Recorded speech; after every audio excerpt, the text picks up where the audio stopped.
Welcome. My name is Robert Allen. We're here today to celebrate my new chapbook, Aphasia, with Inkfish Press.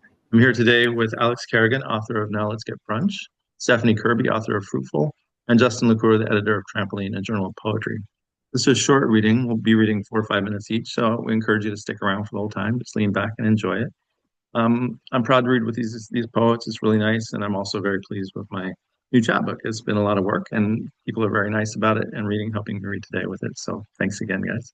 And I'll go ahead and start. Um, these are poems from Aphasia, and which will be out June 21st, by the way. This first one is called Transition. Separation changed the color of my eyes from pale blue to soot gray. The skin around them stayed swollen and oldish, so I pulled my eyes out one day. And even though we worked it out and got back home again, I never put my eyes back. They still roll like plastic toys in my pocket. I take them out and press them deeply into my head. Nothing happens, but the black film of the sky falls darkly upon the day. Separation changed the color of my eyes from pale blue to soot gray. When I remember, it's gray and no one is getting along. The household shakes as it would in a hurricane. It's gray and no one is listening. Thunder booms and lightning spears the lawn. It's gray and it's hard to remember the curve of your neck and the strength of your spine. When I recall the blaze in the yard, the buzz and the blood all quiet themselves, all rest. I find myself in you, as light in the dark, as the night sky becomes ease, becomes your glowing eyes in the storm. This one's called Ache. Nighttime and TV shining blue-black ether into midnight. Everyone's asleep and I'm lonely watching an old movie where lost lovers find each other again. Then suddenly I miss you, like a kiss that hushes the breath. I will see you soon, love, and we will bruise the night together. It's the title poem, Aphasia, from the chapbook. Aphasia, for the one who listens. I look to you vowing my hate, when of course I mean I love you, and it came out wrong, backward in my heart, in my art, I mean you. I can say aphasically I hate you with a deep longing for anger, and you turn to me a life, I mean a light, I mean your face, I mean your song. Then also I have it wrong again, except when I say your name, Basara. Poetry 101. Write my skin like a verb, ink spilling blood and thunder. Write with me. Let the pen hush my breath on your throat. Write with me. This is how we come together, spelling our histories as we go. It's called anger management. Damn it, I'm done. I'll take pockets full of rocks and ford the riverbed. That hole in the wall, I punched it if you can punch with your skull. I seethe like running metal, hot like hellfire, and I am angry, inspired angry, whip-wired. I thump into the room, loud, black-booted, and see the clear range of your shoulders. And you look to me as your smile crooks with a hello. We're very lovely. And I, just so. Salvation. I'm screaming 24 hours a day. Only I can hear the screams.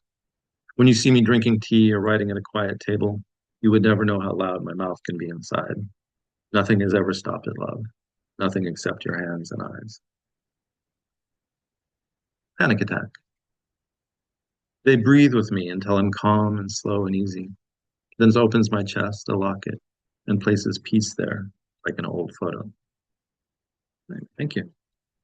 The next reader is Alex Kerrigan, the author of Now Let's Get Brunch. Alex, would you like to read? Yes, thank you, Robert. So I will just be reading a trio of recent publications.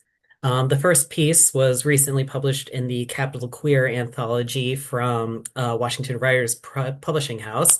And since it's June 1st, support queer authors, especially those from the Washington, D.C. area. This is Marigold Gosle. The one I love stretches out before me like an endless field of marigolds. They disappear into the sheets, and out bursts the yellow buds of marigolds. I gently caress each bud that emerges from the plot, but soon my hands are subsumed by the flourishing of hundreds of newly born marigolds. I don't have enough time to pick them for bouquets, not enough empty jars to fill, before the abundance overwhelms me with the scent of marigolds. I feel myself being pulled into the field, desiring to run my hands all over the fuzzy buttons until I'm unable to feel my skin deep within the marigolds. There's no stopping the growth of these flowers, so I decide to simply allow myself to lay down and let myself become part of the marigolds. Deep within the field, I can feel my love reach out and embrace me, and allow myself to become another plot to grow marigolds. Perhaps a honeybee will emerge from all the flourishing, but even if we are no longer found, anyone can come and pick for themselves some marigolds. This next piece was a prose poem I wrote following the passing of an aunt, and was also turned into a piece of art by local artist Catherine Ruckel. This is Aunt Kelly. A bottle of Bud Light sits under purple neon. Photos of her lay before its deep blue body on the bar top. We tap our own beer glasses against it, but it remains on the table. We all sip our drinks and share other photos from our phones. Remember when she, I'll never forget she, this was from when she. Soon all that remains in our glasses is our saliva and lipstick on the rims. The priest takes the Bud Light from the bar and passes it around. We all taste it, each sip a farewell. When the bottle is empty, we place it back on the bar and we each add something to it. Her daughters each put a curly lock of hair inside. Her husband forces his ring in, ashes of a vacation photo, hand shredded rose petals, beads from a bracelet borrowed but never returned. When it's my turn, I put the bottle back to my lips and exhale my aunt's name into it. There's just enough room for it inside. That way, if the bottle breaks, someone will know who it belonged to. And for my last piece, this is a poem that will be published in Justa Literary next week, at the time of recording, that is. I wrote this after an afternoon spent in the Torpedo Factory Art Gallery in Alexandria, Virginia. Ode to the Potters of Alexandria. When you walk into the studios of the Torpedo Factory, and you'll see the potters in residence surrounded by pressure. When they sit at their wheels, hands wet and steady, they know there are thousands of spectral hands guiding them as they throw and pull. The creaky wooden stools they sit on are as heavy as the ancestral seats of the master craftsmen from their home countries, each splash of dried clay a scar of the time lost to the spiral of the wheel. From the friction of skin against clay, the potters think of heat, whether it's from raku firing or from a fire pit, and how they're required to be so close to the source. Walk around the torpedo factory, you'll see other ways these potters chose to pass on what potters before them learned. Some focused on brushstroke glazing, echoing cranes and pandas from the bamboo forests. Others colored their wares the colors of wildflowers from Arcadia or herbs the women would pick. But it's not just the potters who feel the pressure. You'll touch their wares, hone in on the gloss along the lip of a mug, trace over the ridges in a spoon rest or jewelry dish, feel the immense weight of a ramen bowl in your hands. Maybe you'll just notice how many of these potters focused on the body, how they remembered the curves of hips, the striking profiles of those no longer here, the exaggeration they gave to eyes and necks. When you walk out of the torpedo factory, you'll wonder what you can create with your hands, and how much of that desire to build and shape comes from those who don't want you to forget them. Thank you very much. You, Alex. Fantastic. Our next reader is Stephanie Kirby, author of Fruitful. Stephanie, would you like to read? I would. Thank you for inviting me. I'm so excited to be here, and I'm just thrilled to be reading in celebration of Robert's new chapbook, Aphasia. It's such a lovely collection. And for the reading today, I tried to go through my work, kind of in light of having read Aphasia, and to pick out a few pieces that maybe speak to some of the themes that I noticed in the book. And the collection does such a good job exploring like the connections between people, the ways we connect, the ways sometimes we fail to connect, and kind of the role of language in all of that.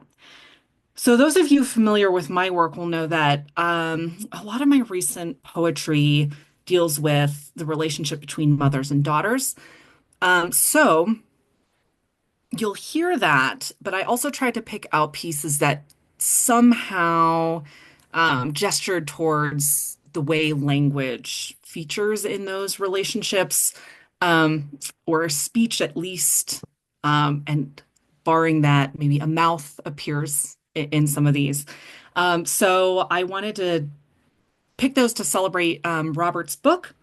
And the first poem I'll read today is called Division. You're able to find this one in the latest issue of Four Way Review, if you're so inclined. So this one is called Division. A stone splits into birds, the birds into daughters, the daughters into gold under my tongue. My tongue, a bridge, which is to say, I open my mouth to lay an egg, or I can build something with enough birds in my hands.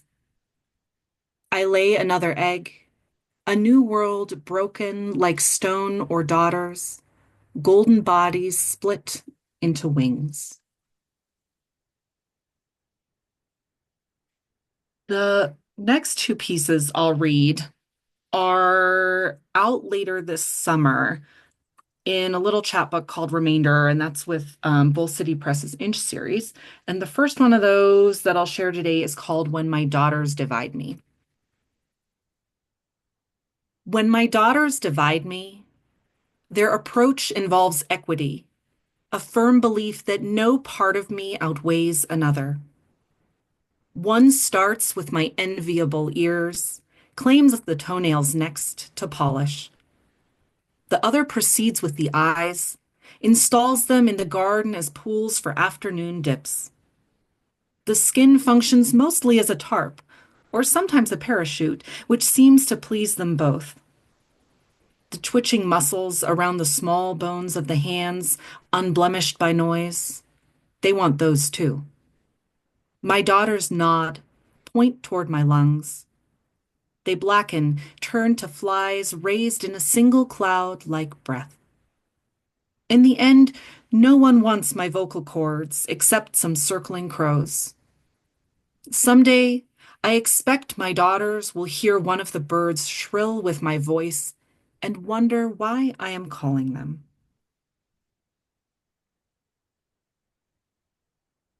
And my final poem today is a short one, also from that chapbook Remainder, and this one is called Departure Study.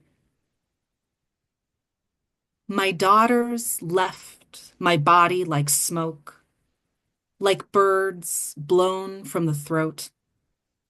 I want those wings gone, a mouth emptied of flight, a hole to hold grief, and a small tongue of light.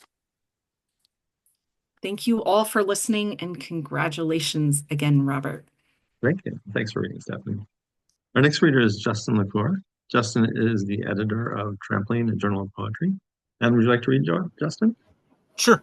I just wanted to say congratulations. It's such a fine collection. I'm really excited to have the physical copy in my hand. So, and thanks for asking me to read with everybody. This is a poem I'm going to read because Robert said nice things about it. It's called I Am a Pilgrim. In the company of men, I embarrass myself, confusing Steve Spurrier with Steve Spagnuolo. Now an impromptu drum circle, and who can eat the biggest sandwich? I long to be swinging dick of open mic night, but also a voice to help you sleep again. In the library, you sit in mismatched socks, reading a book of difficult poems. I want to belong to you, to tell you it's okay to put your head down. For a little while on Earth, we get to walk 2 by 2. So I never kissed you at the corner of Montrose and Westheimer like I wanted. All the nights of signs and wonders, you drank straight vodka and lost your shoes at a party. You walked back to campus banging on church doors, telling them to let in the poor. You were going to replace the canon with all the lies we told the cops, with cigarette smoke and dragonfly wings, and more beautiful than flowers, your hands around the neck of a flower. Cock blocked again by my seasonal depression, but also by my swole roommate Eamon.